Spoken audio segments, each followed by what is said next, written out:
American Green. Soon this will be the new name Tranzbyte will operate under. According to them, this reflects the company's primary effort to maintain leadership in the cannabis market.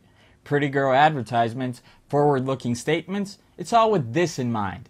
But what's the big reason for all the fuss? Many companies in the past have changed names, but we've almost never experienced such publicity. So why?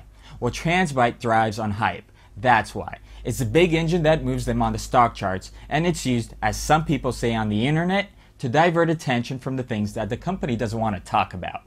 Today, we're going to discuss exactly those things.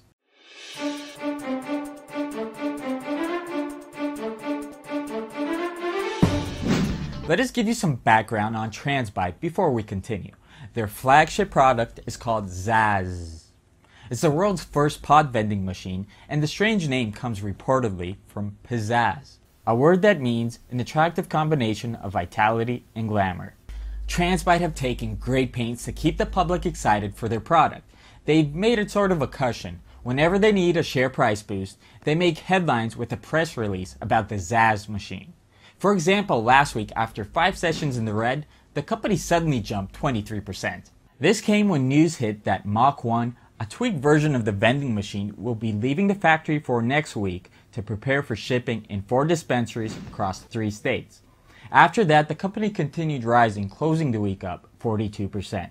Don't you think there's something really strange with the release? It doesn't mention any names of the dispensaries or even the states in question. Last time we heard, Tranzbyte awaited the state approval in Colorado needed for the machines to set up in dispensaries.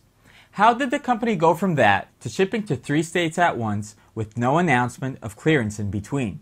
We don't have the answer. What we do have are some hard facts. For one, Tranzbyte's financial situation is uninspiring. Following the filing of their latest quarter report, stock price fell to its lowest point since February. The report includes figures like only $30,000 in cash and $70,000 in total current assets, as opposed to $3.8 million in current liabilities. In March of 2013, revenues were recorded at $0.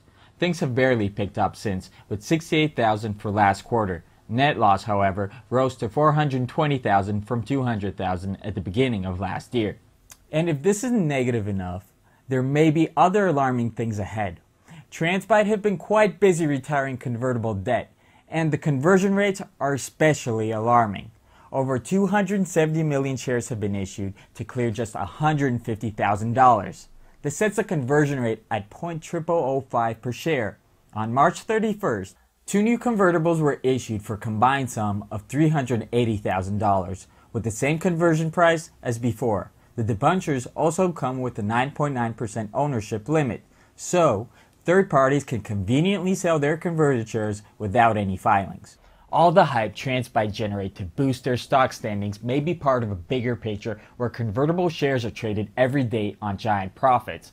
Some people say the whole business with the 4 dispensaries may be a publicity stunt. But whether they're right or not will be decided on the 12th of June when the company will cover the event live. This is Martin Nadenop for HotStock.com.